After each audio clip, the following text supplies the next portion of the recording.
Okay, നമ്മൾ discuss ചെയ്യുന്ന biomedical waste management fourth സെമിസ്റ്ററിൻ്റെ OT&AT യൂണിറ്റ് 2, 3, 4 കമ്പൈൻഡ് ആണ് ഇതിനകത്ത്. ഡിസ്കസ് ചെയ്യാം. Question number 1, biomedical waste generated from. Naturally answer B ആണ്. Diagnosis and treatment activities. ഇവിടെയാണ് ഡയഗ്നോസിസ് ആൻഡ് ട്രീറ്റ്മെന്റ് നടക്കുന്നത്, അവിടെയാണ് ബയോമെഡിക്കൽ വേസ്റ്റ് ജനറേറ്റ് ആവുന്നത്.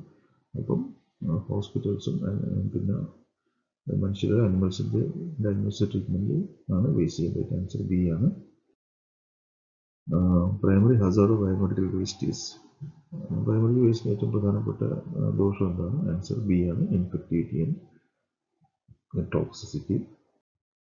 കാറ്റഗറി 1 എന്താ വരുന്നത്? കാറ്റഗറി 1 വരുന്നത് ഹ്യൂമൻ അനാറ്റമിക്കൽ വേസ്റ്റ് ആണ്, നമ്മൾ കാണപ്പെടാൻ കൊടുത്തേ പറ്റുള്ളൂ. കാറ്റഗറി 2 എന്ന് പറയുമ്പോൾ ആനിമൽ വേസ്റ്റ് ആണ് വരുന്നത്. കാറ്റഗറി 3 എന്ന് പറയുമ്പോൾ മൈക്രോബയോളജിക്കൽ വേസ്റ്റ് ആണ്. കാറ്റഗറി ടേബിൾ ഉണ്ട്, ടേബിളിൽ നോക്കിയിട്ട് അത് ഒന്ന് ഓർത്ത് വെച്ചിരുന്നാൽ മതി.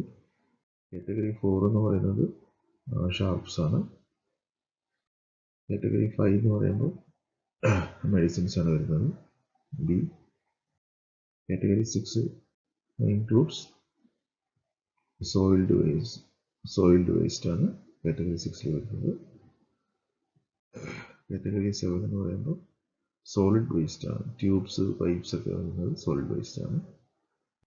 കാറ്റഗറി 8 എന്ന് പറയുമ്പോൾ അത് ലിക്വിഡ് വേസ്റ്റ് ആണ്, കാറ്റഗറി 8 സൊല്യൂഷൻസ് ഒക്കെ. കാറ്റഗറി 9 എന്ന് പറയുമ്പോൾ ഇൻസിനറേഷൻ ആഷ് ആണ്, നമ്മൾ കത്തിച്ച് വരുന്ന ബാക്കി വരുന്ന ആഷിനാണ് ഇൻസിനറേഷൻ ആഷ് എന്ന് പറയുന്നത്, കാറ്റഗറി 9. കാറ്റഗറി 10 എന്ന് പറയുമ്പോൾ കെമിക്കൽ വേസ്റ്റുകളാണ് കാറ്റഗറി 10 വരുന്നത്. ആൻസർ ബി ആണ്. Yellow bag is used for infectious waste. കോട്ടനും സ്വാബൊക്കെയുള്ള ഇൻഫെക്ഷനുള്ള സാധനമാണ് യെല്ലോ ബാഗ് വരുന്നത്. റെഡ് ബാഗിൽ നമ്മൾ recyclable plastic waste, tube, catheters ഒക്കെയാണ് അതിനകത്ത് വരുന്നത്, റീസൈക്കിൾ ചെയ്യാൻ പറ്റുന്ന. വൈറ്റ് ഈസ് യൂസ്ഡ് ഫോർ ഷാർപ്പായിട്ടുള്ള പഞ്ചർ പ്രൂഫ് കണ്ടെയ്നറാണ്, ഷാർപ്പായിട്ടുള്ള നീഡിൽസ്, ബ്ലേഡ്സ് ഒക്കെ അതിനകത്ത് വരുന്നത്. ആൻസർ ബി ആണ്. Blue colour is used for glass items ആണ്, ഗ്ലാസ് വെയറാണ്, ഇംപ്ലാന്റ്സ് അതിനകത്ത് ഇടാം. അത് ആൻസർ ബി ആണ്. Best disposal method for body parts ഒക്കെ ഏറ്റവും നന്നായിട്ട് ഡിസ്പോസ് ചെയ്യുന്ന ഏറ്റവും നല്ല മെത്തേഡ് കംപ്ലീറ്റ് ഡിസ്ട്രക്ഷൻ ആണ്, ഇൻസിനറേഷൻ, കത്തിച്ച് കളയുന്നതാണ്. ആൻസർ ബി ആണ്. Autoclaving is mainly used for. Autoclaving എപ്പോഴാണ് യൂസ് ചെയ്യുന്നത്? നമുക്ക് സ്റ്റെറിലൈസേഷൻ എന്ന് പറഞ്ഞാൽ ബാക്ടീരിയയുടെ സ്പോർസും വെജിറ്റേറ്റീവ് ഫോംസ് കംപ്ലീറ്റ് ഡിസ്ട്രോയ് ചെയ്യണമെങ്കിൽ ഓട്ടോക്ലേവിംഗ് വേണം. അപ്പോൾ ഇൻഫെക്ഷൻ കംപ്ലീറ്റ് പ്രിവെൻറ്റ് ചെയ്യണമെങ്കിൽ ഓട്ടോക്ലേവ് ആവുക, ബി ആണ്. Infectious waste. Microwave treatment works by. മൈക്രോവേവിനകത്ത് കുറച്ച് ഈ മോയ്സ്ചർ ഉണ്ടാവും, അതിനകത്ത് സ്റ്റെറിലൈസ് ചെയ്യുന്ന അതിനകത്തുള്ള വാട്ടർ കണ്ടന്റ് അതിനകത്ത് യൂസ് ചെയ്തിട്ടാണ് മൈക്രോവേവ് വർക്ക് ചെയ്യുന്നത്. അപ്പോൾ ആൻസർ ബി ആണ്, moist heat. Deep burial. Deep എന്ന് വെച്ചാൽ ഒരുപാട് വലിയ കുഴി എടുത്തിട്ട്, വലിയ ആഴത്തിന് കുഴി എടുത്തിട്ട് നമ്മൾ ബറി ചെയ്യുന്ന ഡീപ്പ് എന്ന് പറയുന്നത്. അത് അങ്ങനെ സ്ഥലമുള്ള അടുത്ത് നമുക്ക് ഇങ്ങനെ ചെയ്യാം. ആൻസർ ബി ആണ്, റൂറൽ ഏരിയാസ്. സെഗ്രിഗേഷൻ വെച്ചാൽ വേസ്റ്റിനെ സെപ്പറേറ്റ് ചെയ്യാൻ സെഗ്രിഗേഷൻ എന്ന് പറയുന്നത്. അപ്പോൾ നമ്മൾ യെല്ലോ, റെഡ്, ബ്ലൂ അങ്ങനെ സെപ്പറേറ്റ് ചെയ്യുന്ന കാറ്റഗറീസ് ഒക്കെ ചെയ്യുന്നു. അത് ചെയ്യേണ്ടത് വേസ്റ്റ് എവിടെയാണ് ജനറേറ്റ് ചെയ്യുന്നത് അവിടെ തന്നെ ചെയ്യണം. അപ്പോൾ ആൻസർ ബി ആണ്, segregation should be done at source. Sharp waste ഉണ്ടെങ്കിൽ ഇഞ്ചുറി ഉണ്ടാവും. ഹാൻഡിൽ ചെയ്യുന്ന ആൾക്കാർക്ക്, കൊണ്ടുപോകുന്ന ആൾക്കാർക്കെല്ലാം ഇഞ്ചുറി ഉണ്ടാകാൻ സാധ്യതയുണ്ട്. അതുകൊണ്ട് പഞ്ചർ പ്രൂഫ് കണ്ടെയ്നറിലാണ് അതിനെ നമ്മൾ സ്റ്റോർ ചെയ്യേണ്ടത്. അപ്പോൾ ആൻസർ ബി ആണ്. സൈറ്റോടോക്സിക് വേസ്റ്റ് മീൻസ് ഈ സെൽസിന് ക്യാൻസർ വരാനുള്ള സാധ്യതയുള്ള, ഇഞ്ചുറി വരാനുള്ള സാധ്യതയുള്ള വേസ്റ്റുകൾ. അപ്പോൾ അങ്ങനെ ചില കെമിക്കൽസ് ഉണ്ടാവും, അത് സെൽസിന് മ്യൂട്ടേഷൻ വരാൻ സാധ്യതയുണ്ട്. അപ്പോൾ ആൻസർ ബി ആണ്, mutagenic. Okay. Incineration means very high ടെമ്പറേച്ചറിൽ കത്തിക്കുന്നതിനാണ്. ഇൻസിനറേഷൻ ഏകദേശം 1000 ഡിഗ്രി സെൻറ്റിഗ്രേഡിന് മുകളിൽ പോകും അത് ടെമ്പറേച്ചർ. അപ്പോൾ എല്ലാം കംപ്ലീറ്റ് ആഷായിട്ട് മാറും. ആൻസർ ബി ആണ്. Autoclave temperature is. ഓട്ടോക്ലേവിനകത്ത് ടെമ്പറേച്ചർ സാധാരണ 121 ഡിഗ്രിയാണ്. ഹൈ പ്രഷറിൽ സ്റ്റീമാണ്, 120 ഡിഗ്രിയാണ്. ആൻസർ ബി ആണ്. BMW rules. BMW റൂൾസ് 2016 എത്ര കാറ്റഗറി ആണ് ഡിഫൈൻ ചെയ്തിരിക്കുന്നത്? അപ്പോൾ ആൻസർ ബി ആണ്, 4 category. Yellow, red, white, blue 4 കാറ്റഗറിയാണ് ഡിഫൈൻ ചെയ്തിരിക്കുന്നത്.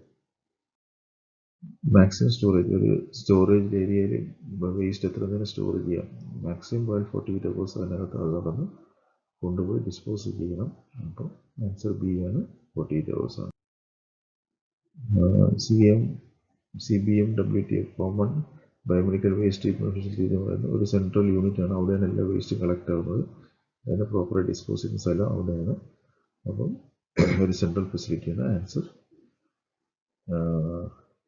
എ ആണ്. ബാർകോഡ് സിസ്റ്റം എന്തിനാണ് യൂസ് ചെയ്യുന്നത്? Barcode system use for tracking. നമ്മുടെ വേസ്റ്റ് എവിടോട്ട് പോകുന്ന അറിയാൻ വേണ്ടിയുള്ള ട്രാക്കിംഗ് ചെയ്യാനാണ് ബാർകോഡ് സിസ്റ്റം യൂസ് ചെയ്യുന്നത്. Pre treatment is mandatory four microbial waste. നമ്മൾ പല ഇൻഫെക്റ്റഡ് ആയിട്ടുള്ള വേസ്റ്റ് നമ്മൾ ആദ്യമേ ട്രീറ്റ് ചെയ്തിട്ട് വേണം അത് പല വേസ്റ്റുകളും നമ്മൾ കളയാനിലേക്ക് പോകും. അത് കൾച്ചർ മീഡിയ അല്ലെങ്കിൽ ലാബിലുണ്ടാകുന്ന ചില പ്രോഡക്ട്സ് ഒക്കെ നമ്മൾ ട്രീറ്റ് ചെയ്തിട്ട് വേണം നമ്മൾ പുറത്തേക്ക് വിടാനായിട്ട്. അപ്പോൾ ആൻസർ ബി ആണ്. Which waste requires encapsulation. ചില കെമിക്കൽസ്, ചില വേസ്റ്റുകൾ എൻവയോൺമെൻറ്റുമായിട്ട് ഒട്ടും കോൺടാക്റ്റിൽ വരാൻ പാടില്ല. അപ്പോൾ നമ്മൾ അതിനെ ടൈറ്റായിട്ട് അടച്ചു വെച്ചിട്ടാണ് ഡിസ്പോസ് ചെയ്യുന്നത്. അതിൽ ഏറ്റവും പ്രധാനപ്പെട്ട വേസ്റ്റ് എന്ന് പറയുന്നത് കെമിക്കൽ വേസ്റ്റാണ്, ഡേഞ്ചറസ് ആണ്. അപ്പോൾ ടൈറ്റായിട്ട് ക്ലോസ് ചെയ്ത് കണ്ടെയ്നറിനകത്ത് വെക്കുന്നതിനാണ് എൻകാപ്സുലേഷൻ എന്ന് പറയുന്നത്. ആൻസർ ബി ആണ്. Which waste is treated in blue category. Blue category glass ആണ്. ആൻസർ ബി ആണ്. Which waste includes IV set. IV set എന്ന് പറയുന്നത് കാറ്റഗറി 7 ആണ്. ആൻസർ എ ആണ്, സോളിഡ് വേസ്റ്റിൽ വരും. Which waste includes blood bags. Blood bag എന്ന് പറയുമ്പോൾ അതിൽ ബോഡി ഫ്ലൂയിഡ് ആണത്. അപ്പോൾ അതിനകത്ത് ഇൻഫെക്ഷൻ വരാൻ സാധ്യതയുണ്ട്. അപ്പോൾ അത് മൈക്രോബയോളജിക്കൽ വേസ്റ്റ് ആണ്. ആൻസർ എ ആണ്. Which method releases waste volume. പെട്ടെന്ന് വേസ്റ്റിൻ്റെ വെയിറ്റും സൈസും ക്വാണ്ടിറ്റി കുറയ്ക്കണമെങ്കിൽ ഏറ്റവും നല്ല മെത്തേഡ് പ്ലാസ്മ പാരലോസിൻ്റെ തന്നെ കത്തിച്ച് കളയുന്നതാണ്. അപ്പോൾ പ്ലാസ്മ പാരലോസ് ഒരു അഡ്വാൻസ്ഡ് മെത്തേഡാണ്.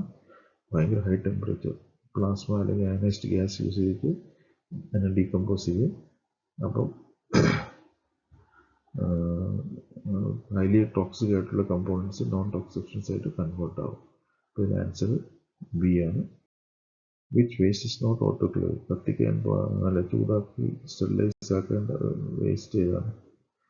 കെമിക്കൽസ് ആണ്. കാരണം അതിനതുപോലെ കെമിക്കൽ റിയാക്ഷൻ ഉണ്ടാവും. അത് റിസ്ക് ഉണ്ട്, സേഫ് അല്ല. അതുകൊണ്ടാണ് അങ്ങനെ ചെയ്യാറില്ല. അപ്പോൾ ആൻസർ ബി ആണ്, chemicals. Which waste includes plaster cast. പ്ലാസ്റ്ററിൻ്റെ പേഷ്യൻ്റ് ഫ്രാക്ചർ വരുമ്പോൾ പ്ലാസ്റ്റർ എടുത്ത് കളയുമ്പോൾ അത് ഏത് കാറ്റഗറി വരും? ആൻസർ എ ആണ്, സോളിഡ് വേസ്റ്റ്.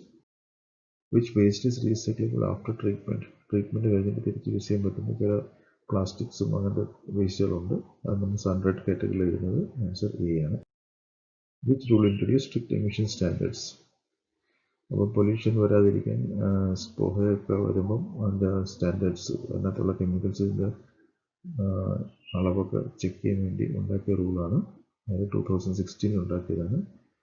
അപ്പോൾ എമിഷൻ അല്ലെങ്കിൽ പുക വരുമ്പോൾ, ഗ്യാസ് വരുമ്പോൾ അതിനകത്തുള്ള കണ്ടന്റ് എന്താണെന്ന് അളക്കുന്ന സ്ട്രിക്റ്റ് ആയിട്ട് റൂൾസ് ഉണ്ട്. അതാണ് 2016 BMW റൂൾസ്. ആൻസർ സി ആണ്. Which waste includes formalin. Formalin ഒരു കെമിക്കലാണ്, നമ്മൾ തിയേറ്ററിലൊക്കെ യൂസ് ചെയ്തിരിക്കുന്ന കെമിക്കലാണ്. കെമിക്കൽ സ്റ്റെറിലൈസേഷൻ യൂസ് ചെയ്യുന്ന വേസ്റ്റാണ്. ആൻസർ എ ആണ്. Which category includes floor washing. Floor wash ചെയ്യാൻ പല ലിക്വിഡ് യൂസ് ചെയ്യും, അത് ലിക്വിഡ് വേസ്റ്റിൽ വരും. ആൻസർ എ ആണ്. Which waste include syringe without needle. Syringe നമ്മൾ നീഡിൽ മാറ്റിയിട്ട് എവിടെ ഇടുന്നത്, അത് റെഡ് കാറ്റഗറിയിലായിരുന്നത്. പ്ലാസ്റ്റിക് അല്ലെങ്കിൽ റീസൈക്കിളബിൾ പ്ലാസ്റ്റിക് വരുന്ന കാറ്റഗറിയാണ്. ആൻസർ എ ആണ്. Which hazard spreads infection to workers. വർക്കേഴ്സിന് എന്തൊക്കെ അപകടം വരുന്ന വേസ്റ്റ് ഏതാണ്? ആൻസർ ബി ആണ്, അവർക്ക് ഇൻഫെക്ഷനും റിസ്ക് വരാൻ സാധ്യതയുണ്ട്. Which waste dispose by landfill. മണ്ണിനടിയിൽ കുഴിച്ച് ഇടുന്ന വേസ്റ്റ് ഏതാണ്? സാധാരണ മുനിസിപ്പാലിറ്റിയിലൊക്കെ ജനറൽ വേസ്റ്റ് നമ്മൾ ലാൻഡ് ഫിൽ ചെയ്താറുണ്ട്. ആൻസർ എ ആണ്, general waste. Which waste includes catheters. Catheters എന്ന് പറയുമ്പോൾ ട്യൂബ്സ് ഒക്കെയാണ്. ആൻസർ എ ആണ്, സോളിഡ് വേസ്റ്റ് വരുന്നത്. ഒരു system ensures air safety in biomedical waste rooms. അപ്പം ബയോമെഡിക്കൽ വേസ്റ്റ് റൂമിൽ എയർ പുറത്തേക്ക് പോകാൻ പാടില്ല. അപ്പോൾ ആ റൂമിനകത്ത് ഡോറ് തുറക്കുമ്പോൾ എയർ അകത്തേക്കാണ് പോകേണ്ടത്. അപ്പോൾ അത് ഒരു നെഗറ്റീവ് പ്രഷർ റൂമായിരിക്കണം. ആൻസർ ബി ആണ്. Which waste is highly infectious. അത് ആൻസർ എ ആണ്, മൈക്രോബിയൽ വേസ്റ്റാണ് അതിനകത്ത് ഇൻഫെക്ഷൻ വരാൻ സാധ്യതയുള്ളൂ. Which method is best for sterilization? Sterilization ഏറ്റവും നല്ല മെത്തേഡ് ഓട്ടോക്ലേവ് ആണ്. ഏകദേശം 121 ഡിഗ്രി സ്റ്റീം യൂസ് ചെയ്തിട്ടാണ് നമ്മൾ മൈക്രോബ്സിൻ്റെ സ്പോർട്സിനെ അവരെ ഡിസ്ട്രോയ് ചെയ്യുന്നത്. അതുകൊണ്ട് ഏറ്റവും ബെസ്റ്റ് മെത്തേഡ് സ്റ്റെറിലൈസേഷൻ ആണ്. Which waste includes scalpel. സ്കാൽപ്പലിൻ്റെ നമ്മൾ സർജിക്കൽ ബ്ലേഡ്സ് ആണ്. ആ ബ്ലേഡ് വരുന്നത് ഷാർപ്പ് ആയിട്ടുള്ള ആൻസർ എ ആണ്. Which waste generated from lab. ലാബിൽ നിന്ന് വരുന്ന വേസ്റ്റ് മിക്കവാറും പേഷ്യൻ്റെ ബോഡി ഫ്ലൂയിഡ്സും യൂറിൻ സ്റ്റൂളും ബ്ലഡൊക്കെ ആയിരിക്കും. സ്പൂട്ടം അതെല്ലാം വരും. അപ്പോൾ അത് മൈക്രോബയോളജിക്കൽ വേസ്റ്റ് വരും. ആൻസർ എ ആണ്. ഇനി എസ് എ ക്വസ്റ്റ്യൻസ് നോക്കിയിട്ട് ഇതുമായിട്ട് ബന്ധപ്പെട്ട ചോദ്യങ്ങൾ വരാൻ സാധ്യതയുണ്ട്. ഇത് നോക്കിയിട്ട് നിങ്ങൾ സ്റ്റഡി മെറ്റീരിയലിൻ്റെ ആൻസേഴ്സ് കണ്ടെത്താൻ നോക്കണം. Okay, so thank you very much. Thanks for watching. നമുക്ക് അടുത്ത സെഷനിൽ കാണാം. Thank you very much.